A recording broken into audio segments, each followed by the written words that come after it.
النهارده كان ماتش الاهلي ومودرن سبورت، والحمد لله ما سمعتش الكوليني بيقول عملوها تاني عملوها تاني. نعمه وفضل من عند ربنا والله. طيب، الماتش خلص 2-2. انا بحب اتكلم على المدربين، بعد كده بخش على اللعيبه. بس قبل ما اخش لك على الحته دي، قلت اخش على سوفا سكور عشان اطلع حبه statistics كده اقدر اتكلم عليها. طيب، مصطفى شوبير هو اعلى تقييم على الابلكيشن. فكنت عايز اعرف ايه السبب بالظبط، لان هو فعلا كان عامل 94% تمريرات صحيحه، 15 من 16 باص. والتاني تقييم اصلا تحتيه كان زيزو مش ياسين مرعي، لان انا كنت مستغرب هو مش ياسين مرعي اللي كسب.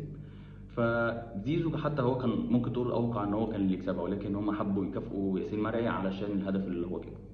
طيب، التصريحات في المؤتمر الصحفي من ريفيرو كان في تصريحين استوقفوني او استغربتهم شويه.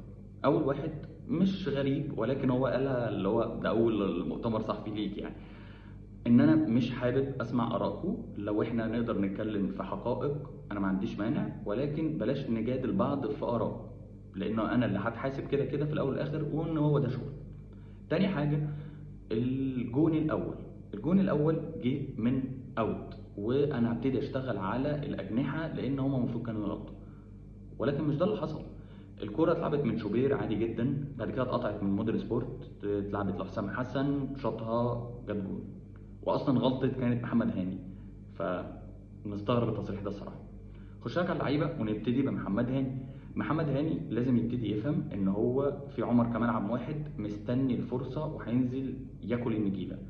لعيب سريع، لعيب شويط، لعيب عرضياته كويسة، بيقدر يزيد كجناح. فمميزاته كتيره، ومحمد هاني كان عليه لغط كبير قوي من ساعه كاس العالم للانديه، واصلا جماهير الاهلي كلها قلب عليه. خش لك على صاحب الحدث، هو زيزو. زيزو قدر يعمل اسيستين، وكان عامل ماتش تاريخي، على ما اظن ان ممكن يبقى اول واحد في التاريخ يجيب 3 اسيستات في ماتش واحد اول جوله في الدوري. فده حاجه كبيره جدا، ولكن قلت اخش على ارقامه الشخصيه. خسر الكوره 17 مره يا صاحبي. انا شايف ان ده معدل كبير قوي، خصوصا ان هو بيلعب في نص الملعب، بيزيد ساعات او بيضم بمعنى اخر في نص الملعب. وده هيبقى صعب قوي، لازم يبتدي يهدى على الكوره، ودي مش طريقه لعب الاهلي، فلازم يبتدي، خصوصا ان في بدائل كتير.